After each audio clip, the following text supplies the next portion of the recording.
the Secretary of Defense has just responded last week and admitted that the $1 billion mission that he led against the Houthis, who do not have a navy, has not restored the transit of U.S. flag commercial vessels through the Red Sea, and in fact has resulted in the loss of 2 F-18 Hornets to the tune of $60 million apiece, as well as, I believe the last count was 7 Reaper drones to the tune of another $200 million. You are blowing through money like my fellow cadets and I did in our first Liberty after basic camp. Luckily, I didn't end up with a questionable tattoo. Your failures, Mr. Secretary, since you've taken office has been staggering. You sent classified operational information over Signal to chest thump in front of your wife, who, by the way, has no security clearance, risking service member lives in the process. You blew the $1 billion fight against the Houthis, whom, again, as my colleague says, has no navy, and yet you lost all of those aircraft. You've created such a hostile command environment that no one wants to serve as your chief of staff or work with you in other senior DoD leadership roles. And here's where the hearing takes a sharp turn, because Duckworth doesn't just list failures. She exposes what she calls a systematic attempt to repurpose the U.S. military for domestic political gain. And that's the part almost no one is talking about. Watch this. But what we should all be talking about, more than all of this, is that you have an unjustified, un-American misuse of the military in American cities, pulling resources and attention away from core missions to the detriment of the country, the warfighters, and yes, the warfighting that you claim to love.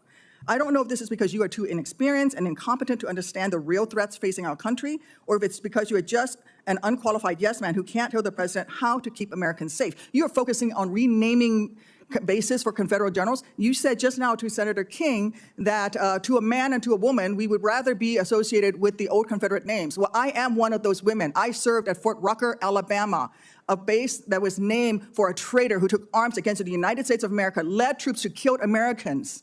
It was renamed for Mike Novosel, a Medal of Honor recipient, who in his citation for the Medal of Honor includes that he saved 29 American lives, to include hovering backwards in a helicopter towards an enemy bunker where a wounded American was laying and saved that person, including after being taken fire himself. I know a little something about what it takes to fly a helicopter when you've been hit by enemy fire.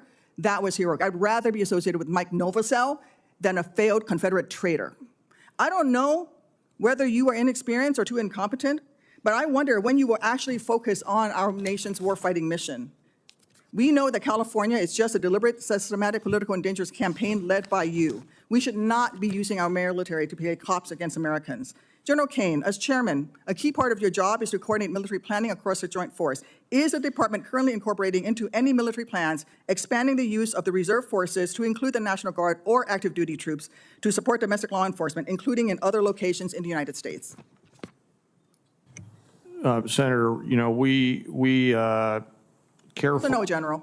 Well, it's not really a yes or no question, Madam Senator. We plan all kinds of different things. I think it is a yes or no question. I'm not aware of anything, but the reason why I'm answering is the tags may be looking at something that I'm not aware of. What are you doing at your level? You're not aware of that happening at your level? Because we know that on his first day, President Trump directed U.S. Northern Command to revise its unified command plan to add new planning requirements to combat, and I quote, criminal activities. A series of follow-up executive orders continue to redirect DOD priorities to supporting domestic law enforcement, including one in April that tells DOD, and I quote, use national security assets for law and order. In other words, do law enforcement's job. I'd like to enter these executive orders into the record, Mr. Chairman. Is there objection? Without objection, so ordered. Secretary Hegseth, you say you are focused on warfighting and warriors. These are your words. Yet you are diverting untold DoD resources and attention to fundamentally non-military mission of domestic policing.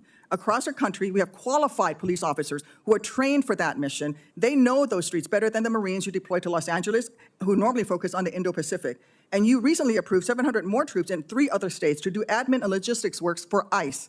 You say all of this is valuable training, but I would much rather have our troops do tough, realistic training relevant to high-end combat. Instead of typing in spreadsheets for ICE, they should be conducting live fire maneuver exercises. Instead of patrolling American neighborhoods and standing in front of federal buildings, they should be rehearsing call for fire missions. We have local police who can stand in front of those federal buildings. And the list of distractions goes on. You are encouraging the DoD workforce to go work for DHS in increasing numbers. You're pulling the military away from facing foreign enemies who literally say things like death to America. And you're putting troops with weapons aimed at Americans. Mr. Secretary, let the military get back to its real job. Stop forcing them to do DHSs. And if you want to be DHS Secretary, maybe you can apply for that job when you're fired from this one due to your incompetence. What Senator Tammy Duckworth delivered in this hearing wasn't just a political jab. It was a full, meticulously documented indictment of what she views as the collapse of competence and integrity inside the Department of Defense under Secretary Hegseth. And it's important to understand why her voice lands differently. Duckworth isn't just another senator with opinions. She's a combat veteran, a helicopter pilot, a double amputee who has personally lived the consequences of reckless leadership. When she warns that someone is endangering troops, she speaks from the perspective of someone who has already paid the price. That's what gives this moment so much gravity. Duckworth begins by grounding everything in facts: money lost, missions mismanaged, aircraft destroyed, outcomes not achieved. She highlights that Hegseth's billion-dollar military campaign against the Houthis, an adversary without a navy, failed to restore commercial shipping, failed operationally, and burned through hundreds of millions in U.S. aircraft losses. She frames it not as an isolated mistake, but as a pattern: misjudgment, carelessness, and a stunning lack of accountability. Then she moves to something even more alarming: the security breach. Hegseth allegedly sent classified operational details over Signal, not for mission-critical reasons, but to impress his wife. Duckworth calls it what it is: a reckless endangerment of U.S. troops for vanity. It's a moment that forces viewers to confront how unserious leadership can translate directly into risks on the ground. What's especially powerful is how she contrasts Hegseth's behavior with her own lived military experience. When he complained that bases shouldn't have been renamed because troops preferred the old Confederate names, Duckworth made it personal. She served at Fort Rucker, and she doesn't mince words. She'd rather serve under the legacy of a Medal of Honor recipient who saved lives than a Confederate officer who killed American troops. This is an example of moral clarity, of someone who understands that the symbols we honor reflect the values we claim to defend. But the heart of Duckworth's takedown is her accusation that Hegseth is misusing the U.S. military for domestic political purposes. She draws a straight line from Trump's directives to the deployment of active duty troops and National Guard forces for domestic policing, not to fight foreign adversaries, but to carry out the administration's political agenda inside U.S. cities. And her warning is blunt: America has law enforcement. America has police. America does not need Marines on city streets performing ICE paperwork or standing outside buildings for show. She's highlighting a constitutional danger: the erosion of the long-standing American principle that the military is not a domestic police force. This is where her commentary shifts from criticism to urgency. She warns that real military readiness is being sacrificed. Instead of preparing for high-end conflict, training, drilling, sharpening combat capabilities, troops are being turned into domestic political ornaments. She argues that the administration is weakening national security, not strengthening it. And all of this builds toward her final point. If Hegseth wanted to run DHS, he could have applied for it. But weaponizing the Pentagon to chase political narratives, she argues, is unacceptable. Her message is clear: the military exists to defend the country, not to perform PR stunts for politicians.